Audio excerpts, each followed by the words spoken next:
Guys, आपको पता है शुड और सपोज टू में डिफरेंस क्या होता है? चलिए देखते हैं। देखिए, शुड हम इस्तेमाल करते हैं वहां पर जहां पर आपको रिकमेंडेशंस, एडवाइस या फिर आपका मोरल कुछ होता है, मतलब नैतिक कुछ होता है, तब हम शुड इस्तेमाल करते हैं। और सपोज टू हम इस्तेमाल करते हैं उस जगह पे जहाँ पे हमारा कुछ एक्सपेक्टेशंस होता है, या फिर कोई रूल होता है, कोई नियम होता है, या फिर कोई ड्यूटी होता है जो हमको करना होता है। ये दोनों चीज़ें डिफरेंट होती है, ठीक है। आपको शायद लगेगा कि शुड और सपोज टू एक ही चीज़ है, नहीं, थोड़ा सा माइनर डिफरेंस है दोनों चीज़ों में, जिसके लिए उसका जो मीनिंग है थोड़ा बदल जाता है। शुड का एग्जाम्पल देखते हैं। शुड का एग्जाम्पल पहला है कि you should do your homework, तुम्हें तुम्हारा होमवर्क करना चाहिए।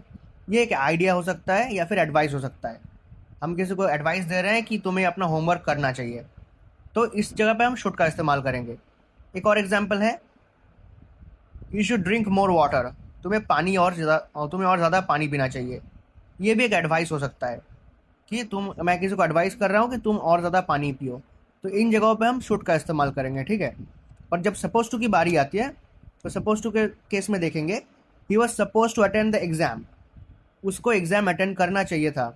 ये एक ड्यूटी बन जाता है एग्ज़ाम अटेंड करना, या फिर एक रूल बन जाता है कि आपको एग्ज़ाम अटेंड करना ही पड़ेगा। तो इस केस में हम इसको ही वॉज सपोज टू लिखते हैं, हम इसको यहाँ पर शुड नहीं लिखते, सपोज टू लिखते हैं, ठीक है ना। एक और एग्जाम्पल है, I am suppose to wear helmet while riding, जब मैं गाड़ी चला रहा हूँ तो मुझे हेलमेट पहनना ज़रूरी है। ये भी एक रिक्वायरमेंट या फिर रूल है कि आपको जब गाड़ी चलाना है तो ये एक रूल है कि आपको हेलमेट पहनना ही पहनना है, रिक्वायरमेंट है। तो इस जगह पे भी हम सपोज टू का इस्तेमाल करेंगे, शुड हम इस्तेमाल नहीं करते। तो ये एक डिफरेंस है शुड और सपोज टू में, जो आपको ध्यान रखना होगा। बहुत ही माइनर सा डिफरेंस होता है, पर बहुत काम आता है। तो आपने देखा ये दो चीज़ दिखने में कितनी सिमिलर होती है, पर इनका मीनिंग थोड़ा अलग होता है।